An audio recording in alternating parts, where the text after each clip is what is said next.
You guys can turn this off if you want. A little dialogue to just start the discussion. We heard a lot about education and redlining, and I guess I could argue that's a form of racism, independent of color or gender. How do you think about this together, or do you? How do we think about This issue of equity together? Health the equity. two of us together? Yes, you work in separate places. Yes. Different gardens. Yes. Different gardeners, different flowers. So I think that a lot of the work that Dr. Wolf is doing some of the documentation of the differences in the quality of the soil. And what we need to do is make it a problem and to continue asking why questions. So what I try to do is that we don't just observe differences, between states, and then within states between cities, and then within cities between neighborhoods, but we ask why. And when we start asking that why question, we get who's at the table and who's not. So anytime you're at a decision-making table, you should look around and say, who's not at this decision-making table, who has an interest in this proceeding? And then your job is not just to represent them, but to try to find them a way to the table. What's on the agenda and what's not? So I'm trying to introduce right now racism to the agenda of this committee, because if we're silent, if we don't say the word racism, then we're complicit with the denial of its continued existence, right? So I'd like to hear your response. One of my thoughts is, just to put it in context, NIH funds a lot of what they call translational research, right? More in the biologic science. This seems to be translational and transformative, potentially taking the science of the geography and the demographics, and then taking this garden approach to actually fixing the gardens. Mm-hmm. And yet you don't work together. And therein lies part of the problem, that we as a nation have a lot of individual great work that doesn't come together. NIH approach was, we need to fund translational research, so we're not just going to fund the scientist, we're going to fund the clinician, and yet NIH doesn't fund this kind of work. And so I'm trying to get that dialogue, to get the sense of how you might propose, as a nation, we move this combined work together to make a difference. Let me take a crack at that. I'm outside of government, so I can say something about NIH and translational research. I think that is a movement that's very much focused on T1 research, which is bench-to-bedside translation. And although there's been some effort to focus on community engagement and dealing with those determinants of health, it's not of the form that we're talking about here. Your question has as its premise that we're not working together, but I think where the field is really moving is as a more holistic view of all of this as a whole. And I'll cite as an example the kind of, I come from the traditional public health training with hardcore epidemiologic statistics. Even social determinants of health in its classic form is still thinking in terms of what might be viewed as downstream factors that are shaping health. The kind of conversation that RWJ has stimulated around culture of health, the 40 or 41 metrics that have been developed around culture of health, move away from those downstream factors to start thinking about, well, what are the conditions in communities that lead to those things that epidemiologists typically track? Similarly, what Kamara is talking about is also thinking about what are those root causes and how we function as a society that are shaping the distribution of those resources and the flow of opportunity. Even in our cross-national report, where we looked at the U.S. health disadvantage and compared, with the reasons why Americans are doing poorly compared to other countries, it became obvious that we needed not only epidemiologists and demographers on our panel, we needed social scientists and political scientists to give us advice on how we go about making these decisions. So increasingly, I think the field is moving to recognize that unless we deal with these root cause issues, we're not really going to get a handle on it. I'll just close with one other anecdote that was very meaningful to me. I went back to read John Kennedy's presidential or Oval Office address on the civil rights legislation that he was going to put through. It was June of 1963.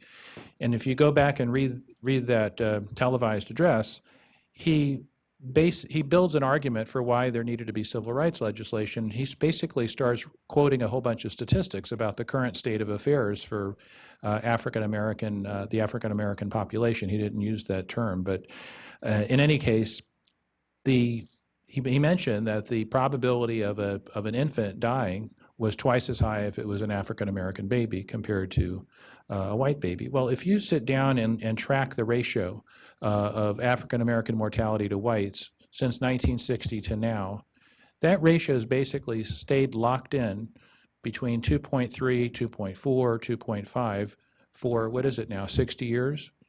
There's been advances in how we care for newborns, but the ratio persists. If we want to try to understand why it persists, we have to deal with these issues, or else the persistence will continue. And I'd like to follow I up. just think it allows for the opportunity, right, to fund you together. Yes, in the but it's not, solutions. but I don't want to be funded with him. I want communities to be funded. So I want the investment. So I don't, it's not about continuing to document the differences, or let's do an experiment. Racism I define as a system of structuring opportunity and assigning value based on so-called race. So what we're trying to intervene on are the distribution of opportunity and societal valuation. So the opportunity thing we can do by investing, there was some millionaire maybe 20 years ago in New York who said to these fifth graders, if you graduate from high school, then I will send you to college. I think all of those fifth graders graduated from high school and went to college. Let's do an investment like that. Let's invest in communities long-term for one generation, for 20 years. Let's do the thought experiment as if we believed that there was genius in all of our communities. So I don't want a scientific funding. What I'm trying to do is lift up these issues. I'm trying to lay plain the water that we're swimming through in a way that we can talk about it so that we can talk about it. And the other thing is, it doesn't need to be me at the table. The way that we would really be addressing racism is by involving different people at all levels of decision making and letting people have self-determination over their lives.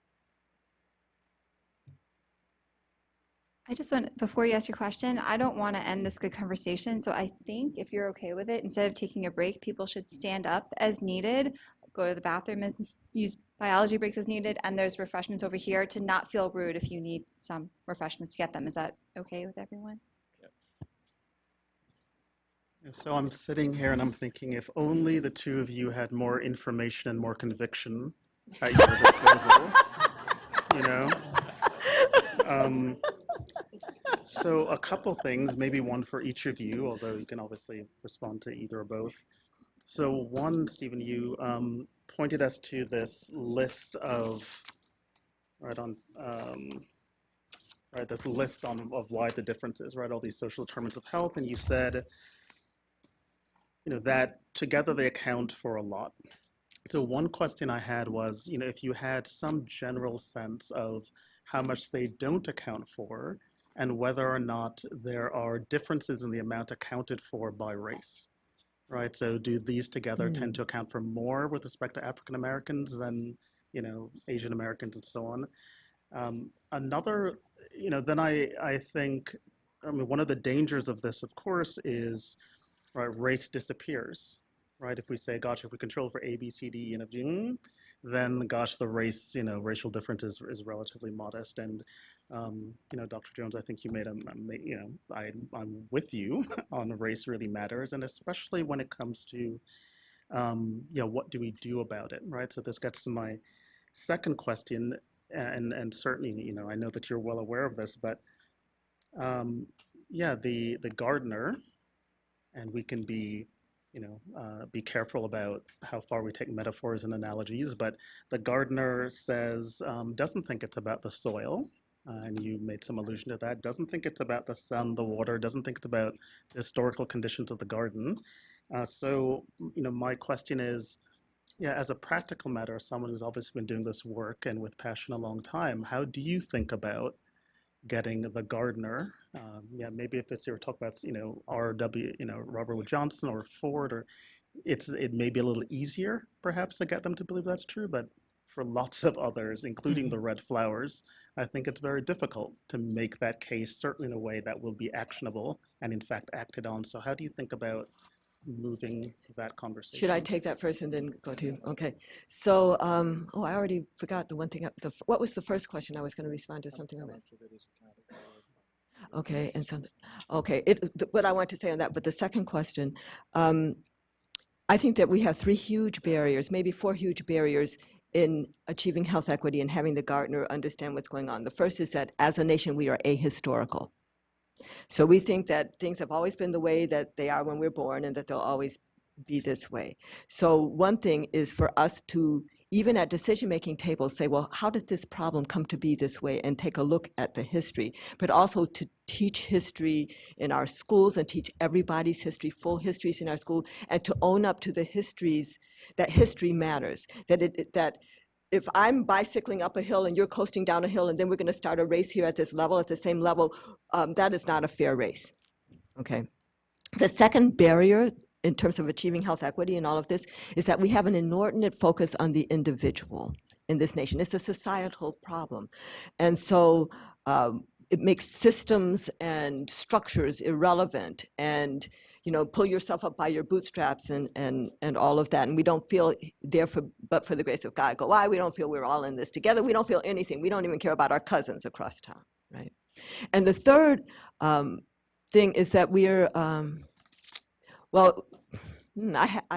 so it's like where systems and structures seem permanent, but I can't, there's a third one that I can't remember right now because I'm hungry. But anyway, so these are so these are some of the barriers that we have. So what do I say? I think we have to be historical. We have to, the fourth one was really American exceptionalism. That jumped to me now, where we can't even learn about what happens outside of this country. I was Dr. Gale's question about, can we bring in examples of community interventions from other countries? Yeah, I mean, of course, people are doing a lot better out there, but our gardener is not even walking down the street seeing not only is your garden all misshapen and ugly, look what other people can do if they mix up the soil and they have flowers and all of that.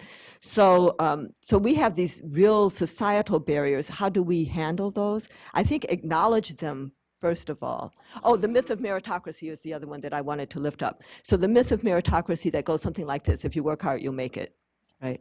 Well, certainly most people who have made it have worked hard, but not everybody who's made it has worked hard. And there are many, many people who are working just as hard or harder who will never make it because of structural barriers, because of an uneven playing field. And we need to call out that uneven playing field. So it's really about eye-opening. I think that Dr. Hofrichter is going to talk about some stuff there too, just how we change how we're even viewing things in our narrative. Am I allowed to also respond to that one? Because I think if we go backwards through your topic, so your last one was about how do we deal with the gardener. One of the slides you showed, I thought you were going to go there, talks about the unequal disadvantage, the unequal advantage, and then the third part was how, as a society, we all suffer from the inequality. So I'm a child of the 60s, so I remember Bobby Kennedy's speech in Cape Town when he was criticizing apartheid, and if you read that, he talks about we should be against this injustice because it's wrong. We shouldn't be advocating for it because it's better for the economy, even though it is. We shouldn't be advocating for it. And he goes through this long list of potential arguments and ultimately ends by saying that we need to end apartheid because it's wrong. Well, he couldn't get elected nowadays. So we live in a different society now where I think the gardener's potentially more responsive to the notion that the overall society is going to suffer from it. We're just basing it on the injustice may not always be compelling. So now we have an environment where there's much more attention on income inequality. the Black Lives Movement, the college campuses that are speaking out about it. We are, I think, at a tipping point when you have the likes of Janet Yellen, who heads the Federal Reserve Board, saying that our economy is suffering because of it, that I think we have more leverage to draw attention to the issue. The second point you made, I really want to resonate with, which is the worry about adjusting away the difference by race and Oh, that ethnicity. was, yes, I think that's a big danger. yes. So you can say, let's pretend that minorities didn't have less education. Let's pretend they didn't have less income. Let's pretend they had less net worth. And you wash all that away, what's left? Well, as it turns out, as I mentioned in my talk, there's still a disparity that's left there, and that's, I think, reflecting what we're talking about. But the reality is that statisticians can adjust it away, but that's not the reality. So it comes as a package, and we have to do our analysis as a package. And then getting back to your first question is quantifying. Do we know how much each of these things matter? The honest answer I have to give you as a scientist is no, because NIH doesn't spend lots of money on this kind of research. We don't have enough data and analysis to actually have confident estimates. We think education and income and net worth are very, very important, but actually being able to get precise in modeling how much each of those components matter, and your question about how they matter differently across race and ethnicity is inhibited by the lack of research that's been done in this area. It's obvious there's incredible interest in your talks and questions on this topic, but we're given the time, we have to keep our questions and answers pretty specific if we could, so we can get everybody in. So I think it's. And may I suggest a process thing? May I suggest that we each have a piece of paper, and then everybody gets their question out, and then we can just jot down our little answers, and then we could just answer at the end, so we could hear everybody's question, and then we keep our answers short too. Is that all right with people as a process? Oh, we can just, okay, but. Let's try a quick question, a quick answer, but we could do both and see what we get. So I'll say my rising tide doesn't lift all boats equally, comment later. But I had a very specific question, Steve. So the index has 7 items. I have to believe there was an item reduction exercise that got you from some larger number to the 7 index for the health equity index. And I actually have interest in what the larger superset that got distilled was. Quick answer, the 7 was basically specified by the funder, and where the project is going is to unpack that into the larger set. So we're actually going the opposite of data reduction.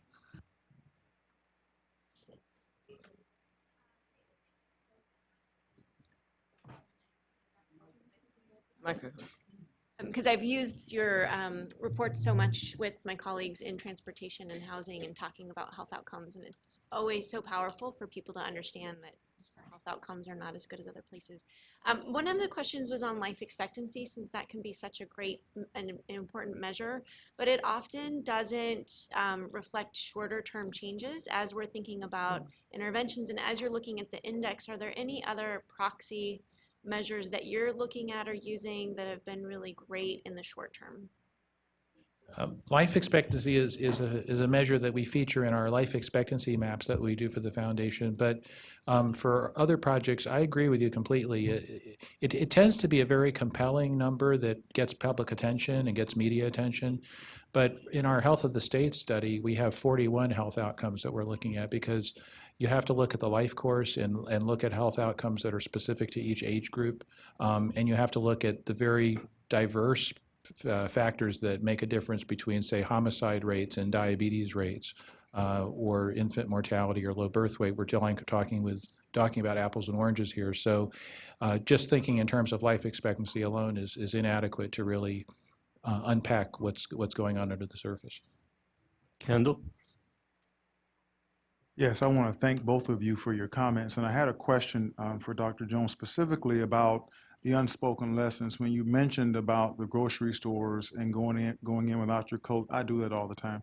But the question I have is, I've been teaching my children to do that same thing, And I want to know what your thoughts are about the unspoken lessons that we have to teach the younger ones in this environment, and how we can deal with that. So what he means is, for example, I'll use another example. If you go into a mattress store, like little white kids can jump on the beds, and little black kids, he's raising his eyebrows, but I mean, we would snatch a little black kid before they even looked at a bed. Or he talked about going with his coats. Or even the other day, I was very careful about zipping my bag before I went into a jewelry store. Things like that, which may not be top of mind for everybody in this room. It's this feeling of vigilance and compensatory. I'm really not a threat. I'm really not going to steal from you. It's what we have to teach all of our kids, but our young boys especially. If a police officer approaches you, you keep your hands on the steering wheel. Yes, sir. No, sir. Which are lessons that maybe not everybody got as they were growing up. And so what do I think about that? I think, unfortunately, as we're seeing, I think that Jordan Davis, who was killed because he was in a car where the music was playing loud, and he thought that he could be in a car where the music was playing loud, and the man next to him shot through the car and then went home and had dinner with a girlfriend and whatever, and then turned himself in.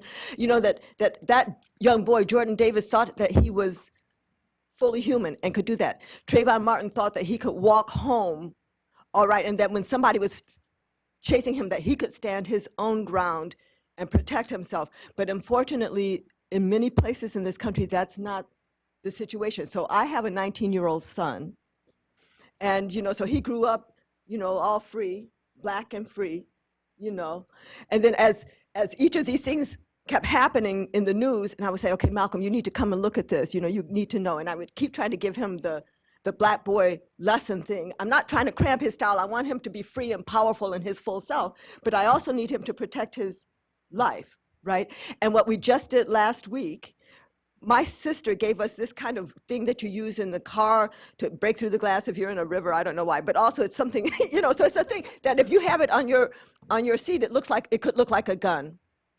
And I just took that thing out of my husband's car. And I wouldn't even let him take it out of the car in our driveway in our house. I went out and I took it out of the car because I didn't want him to be holding that in case somebody came by and thought it was a gun. So what do I think? I think that we still, I hate how it cramps the knowledge, the feeling of full humanity and all like that, but I think that we are just reminded again and again and again that we have to teach these lessons. And until so I put all the Black is Beautiful and the books and the everything, but on the other hand, to save our lives, we're still having to teach those other lessons too. It's a disappointing answer. I don't want to have given you that answer. We're gonna take just a couple more questions just for time's sake. Hortensia? Well, first of all, thank you both. Very powerful presentations in different, but I think complementary ways. So what I have are some observations because we're trying to gather sort of ways of framing these issues, and so I want to put it out and see, I got it right. So, we heard about the work you've done on U.S., the previous IOM report, and looking at health in the U.S. compared, to other comparable countries, and how, we're spending more, we're doing much worse.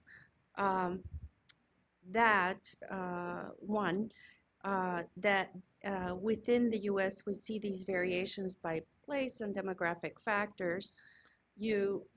In some of your kind of conclusions, you really talk about the importance of focusing on upstream factors, and that in fact, to improve population health, we need to address issues like education, income, kind of health and all policies across sectors. That one of the important distinguishing factors across countries in terms of their standing is the spending on and their social policy and social programs and attention to that. that seems, kind of all beginning to tell a story here about how we might focus. And then, I see, Kamara, your presentation is really complimentary, and particularly, I think, the grain of your presentation or something I really took home is how racism is the force that determines the distribution of social determinants of health. And I think in that way they really fit, your thinking fits well together. And anyway, I found especially the combination really, really helpful. And thank you both. Thank you. Lee? Could I just make a quick comment before? I just want to remind you about her third axis, and I think that's a helpful way of thinking about it. The healthcare, the social determinants, and then there's that third axis that's about the distribution. In Kamara's talk, it's about the distribution of resources by race, through institutionalized racism and so forth. But there are other factors also in our society that affect the distribution of the soil, say rural America, and you can think of a number of other issues that are also affecting. But it's that third axis that I think is very helpful in your committee's work in terms of looking at health equity, remembering that health is shaped by the soil, but what are the factors that are shaping the distribution of the soil? I found both your presentations very disturbing.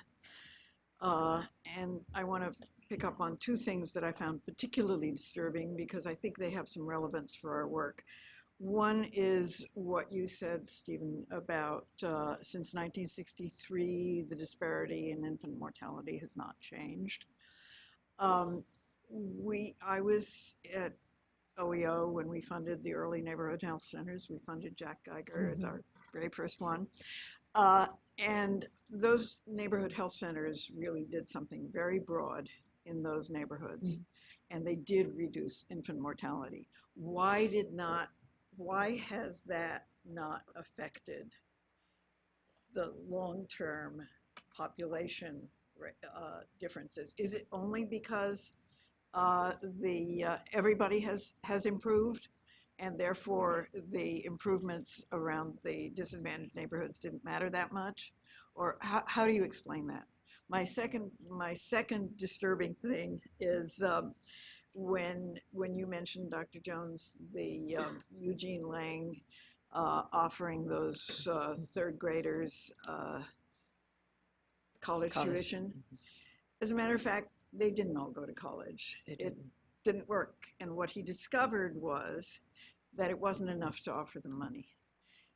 The I Have a Dream program today has social workers assigned to all the kids that have been offered money. And they get so many different kinds of interventions in addition to the money. And their families get help with housing, their families get help with employment, some of the kids get tutoring. So it's right down our alley that just one change isn't gonna change this vast landscape that we're dealing with. Thank you for giving me his name and everything. I couldn't remember. For Jack Geiger and John Hatch in Mount Bayou, Mississippi, what they did know, well, so first of all, they hired, trained, and deployed community health workers, and that was a little bit of money for those people. It was more knowledge and more community empowerment and all of that. But what they didn't expect was that a generation later, the children of those community health workers were the doctors and lawyers of that community. So that investment had a generational impact. I don't know what's happened in Mount Bayou, Mississippi, and I don't know if it's a lack of investment, of sustained investment, or, I don't know what happened, so I don't have the answer. But that investment in that time, sometimes when we invest, we don't measure long enough, or we don't sustain the investment long enough. But we also need to know, what is it doing for the nation when we have a big success in this one community? How do we translate that to success across? So I actually wonder, what would it look like? Now, I know that public health departments at every state has, county health, somebody's in a public health department somewhere. But what if we were to create little COPC districts? Now the current name would be patient So patient-centered medical homes are around the individual. Community-centered health homes, Larry Cohen at Prevention Institute kind of termed that, and he says that's the new iteration of community-oriented primary care, to take the current parlance. But what if we were to make a map, and what if we were to really do that, to have health facilities perhaps in collaboration with housing and education, so not just to put it in health anymore, but to take responsibility for the health and well-being of a geographically defined community, not just health. What if we were to do that? So maybe you could find models that are still trying to do that. There are some models in New York that are still doing COPC and the like. Maybe you'll find others who are doing it beyond. That would be the thing. That would be the thing. Really? Yeah, well, several things I was going to ask, I think were answered, but maybe just following up on that, what do you think made the biggest difference in those community health work, the Jack Geiger work? I think kind of going back to right, your whole valuing, right. Right. So it has to do with involving people. You can't empower people, but you can involve them in making decisions about their own things. Maybe that's what empowerment is. I don't like that word empower, like you have the power to give. But I think it's having people prioritize their own communities, giving people the understanding and belief that they have what it takes in their own communities. I mean, so often we don't recognize what we have right around us because we've been so demoralized. There's something called time banking that's being tried in Alameda County, where if I'm a farmer and you're a tutor, we can put our stuff in the time bank and I can draw that out. Well, what that does is not just let people transfer stuff, but it lets people recognize what's there in the community. So maybe in those, I haven't studied enough, you'd have to ask Jack, but I think it's investment. I think it's letting people come together, community kind of mobilization, all of that. It's about perhaps community seeing themselves as community with a shot at resources. Yeah, because I think in both of your discussions, which were, as everybody has said, excellent, the struggle of figuring out how things that have a long time horizon and that we know ultimately are the things that have the greatest impact, how do we speed those up or have proxies for an environment where we have to deal with short-term outcomes and driving policies based on shorter-term outcomes? Education is a 17-year endeavor to get somebody to a high school education. And so I think, I keep struggling with how do you speed that up or look at these things that they ultimately don't get implemented because they take a long time and people get tired of waiting for education to translate into health outcomes. I mean, that's a simplistic way of putting it, but. Yeah, I mean, that's a problem we've wrestled with for many years, hasn't it? But I would encourage the committee to try to think in a different frame than just health. And again, I go back to Jim Mark's point that what people want is a good life. So if you think of, I've been using this analogy lately, a tree, and imagine that the root of the tree is opportunity. And the branches of the tree are the different sectors, health being one of them, housing, safety, education, income, and so forth, all different sectors. We tend in our silo world to go to the very edge of those branches and say, gee, we have health disparities. And the people in the housing field are looking at their end of the tree, and the education people are at their end of the branch. Whereas if we were to improve the roots of opportunity, we would see improved well-being across the board, health among them. To get back to your point in terms of ROI, investments in those root cause issues, what we in the health field call social determinants of health, but people in other fields have other names for them. But dealing with those root cause issues and investing in economic development, equal opportunity, improved education, and so forth, yeah, the pathogenesis of diseases may take 2 or 3 decades before you can track metrics there, but other branches of that tree, you're going to see short-term results right away. I would urge the committee to look at what's going on in the way of collective impact, the Build Healthy Places network, where you see examples like East Lake, Georgia, and many others, where investments within a relatively short period of time have translated into improved crime rates, improved educational statistics, less poverty, more employment, and yes, health along with it. But with that larger frame of well-being, I think allows for a broader set of metrics to demonstrate ROI and more stakeholders to feel invested in this being a shared agenda. And I just wanted to follow up, if we could, those three principles for achieving health equity: valuing all individuals and populations equally, recognizing and rectifying historical injustices, and providing resources according to need. If we could also have our interventions attend to at least one of those, I think we would be more assured. I don't feel like we have to, you addressed her question about how to see things more in the short term, but I don't feel rushed.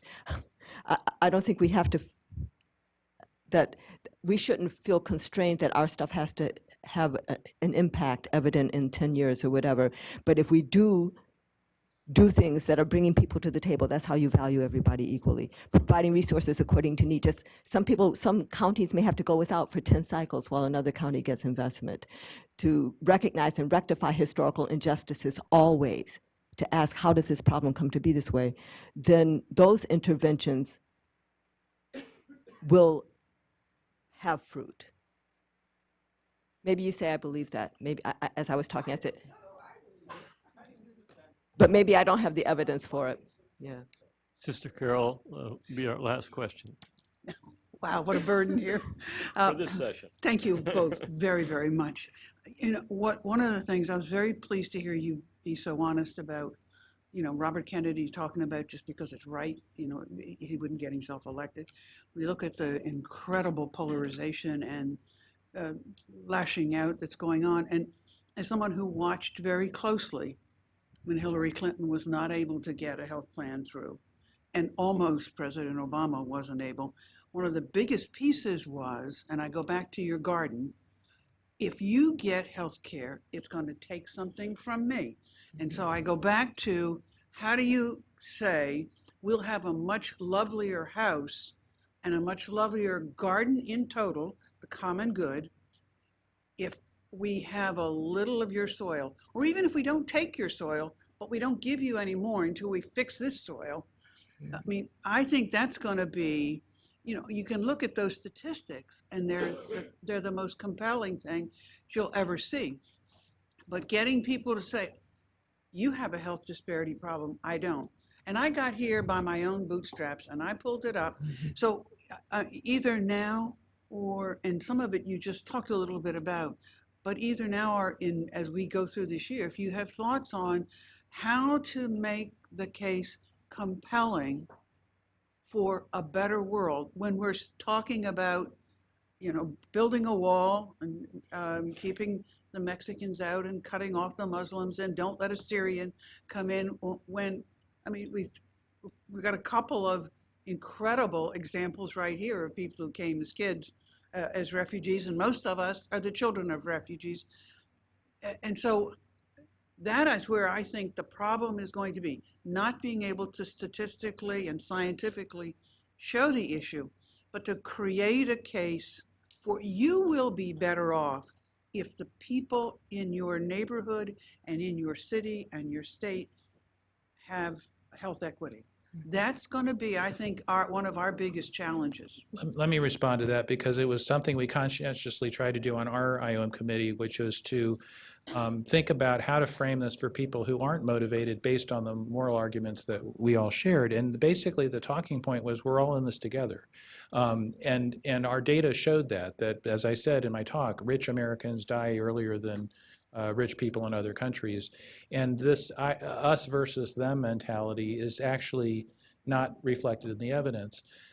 It feels frustrating to have to go to those lengths, but using arguments to help people who think that way to understand that they are not, that this is part of their issue is helpful. One example recently pointed out to me is, because of the demographic shift, the Social Security fund is basically, you know, the number of workers who are going to be paying into Social Security per retiree is shrinking because of the demographic shift. And I think the forecast is that in 20 years' time or so, there will only be 3 or 4 workers per retiree paying into the Social Security, and those workers are currently in elementary school, and 2 of them are minorities. So, using arguments like that to help people say, okay, well then this does matter to me. You'd like not to have to go to those lengths, but thinking about those kinds of framings might be helpful. I think this was a fantastic, you guys are incredible. Thank you for sharing your time, and I love your stories. I think they do bring it home to allow people to have a conversation they might not ordinarily have effectively. So I think it is fantastic, and I still think, I know you might not want to work directly with him, Cameron, but Steve's a good guy, and and imagine what you could do together. So thank you so much for your time. Thank you all. Thank you.